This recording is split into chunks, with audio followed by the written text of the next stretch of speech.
brothers and sisters in Haiti. Thank you very much. Please welcome. Thank you so much. Thank you. Thank you, Mr. President. Let me first start by thanking you for hosting us. It feels so nice to be back in Nairobi, a city that I consider almost a second home, having been here so many times before. But let me also thank you for your vision, for your leadership, and for your commitment. You know, it's important to remind that Haiti is a country of 12 million people hostage to a handful of gang members, with half a population food insecure, with 600,000 displaced, with 70% of the health infrastructure that had collapsed. And this crisis came at a time when the world has its share of crisis. And you helped us tell the world that Haitian children are not less deserving than the others, and that Haitian men and women who are suffering deserve solidarity, and you led that fight with us. And today I think we're in a better place. You helped where others saw crisis, you saw opportunity and potential, and you voiced it in a very firm way, allowing for others to come together around Haiti. And me and the Haitian people are extremely grateful to you for your leadership in this critical time. I also want to, of course, extend and convey the gratitude of the Haitian people to the Kenyan people for their commitment, engagement, and sacrifice. Today, you share with us not because you have extreme abundance, but because Kenyan people have made the determination that Haiti deserves their help and support, and they've stepped up in a very significant way. Let me also reiterate what you've said. The first deployments of Kenyan contingents in Haiti have been extremely helpful, useful, professional, committed. They've engaged almost immediately, side by side with the police force. They've provided us with the wealth of experience that they have, and they continue to engage with us in a significant manner. Early on in this process, you will recall that their doubters had thought that language would be a barrier. Let me confirm that it has not. I've followed directly operations in some of the most difficult circumstances, and they found ways to make sure that they protect each other and they get the mission accomplished. You said, and we agree, that this is something that we can do. If we work together, we are confident that we can see significant progress in the security situation in Haiti, and as you have pointed out, begin the rebuilding process. And we're committed to doing so. Now, obviously, our partners will have to step up and meet the commitments they've made, and the time is now. There is a sense of urgency.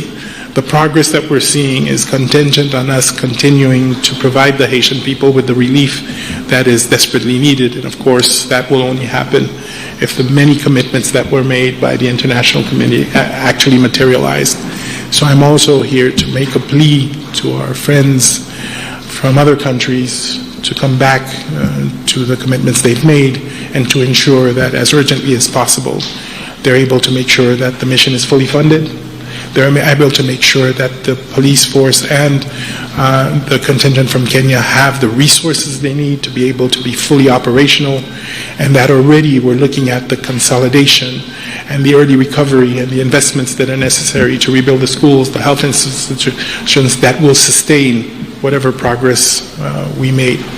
I can quote here the commander of the Kenyan troops in Haiti, with which I have regular meetings, when he tells me, Prime Minister, this is winnable. This is winnable. And that, of course, has inspired us all. In the next few days and weeks, we will continue to build on this progress. We've established an electoral council that will be installed. We've been able to reopen our schools. We're seeing progress in the security front as well. Obviously, the gangs are reorganizing to make it more difficult, but we're ready and we'll be steadfast. We're using our assets more effectively. We're looking at new relationships with others who may be willing to engage. We're going to see how we provide a more integrated approach solution, which would include disarmament, which would include better communication, which will include all the integrated and well thought through interventions that are usually required to address these kinds of security situations, but obviously an effective repressive force will continue to be an essential component of that. And let me tell you that just last week we had this incredible violent event led by a gang in the northern part of Port-au-Prince, and quickly the police and the contingent were able to deploy by road within really virtually hours to make sure that the city in question was quickly protected and that we would have the appropriate level of response to make sure that we address the situation. So this is to say that the Haitian people now have hope in what can be achieved. It is, of course, a cautious optimism. They will expect us to do more, and they deserve more. They've suffered now for months. Hundreds of thousands still cannot go home.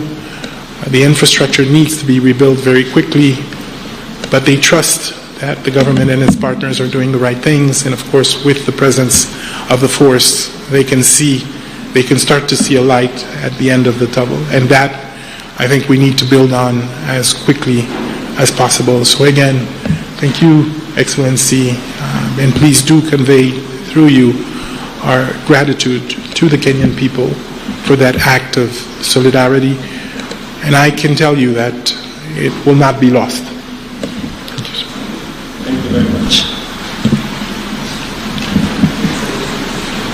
With your permission, we'll take a few questions.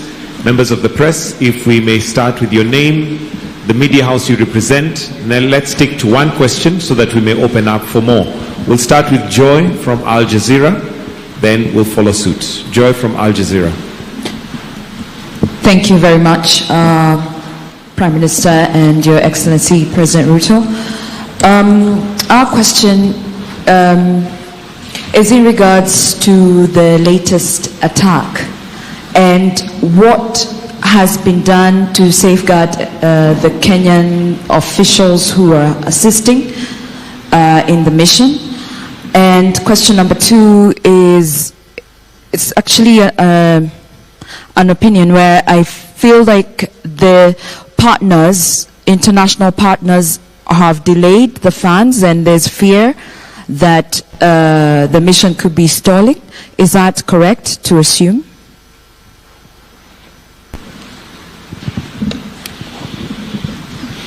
I think I'll allow, okay, do we take another question? Okay. Thank you very much, Rose Buchanan from AFP. So alongside the 600 further officers, will Kenya or members of the international community be supplying additional or improved equipment for the force already present in Haiti?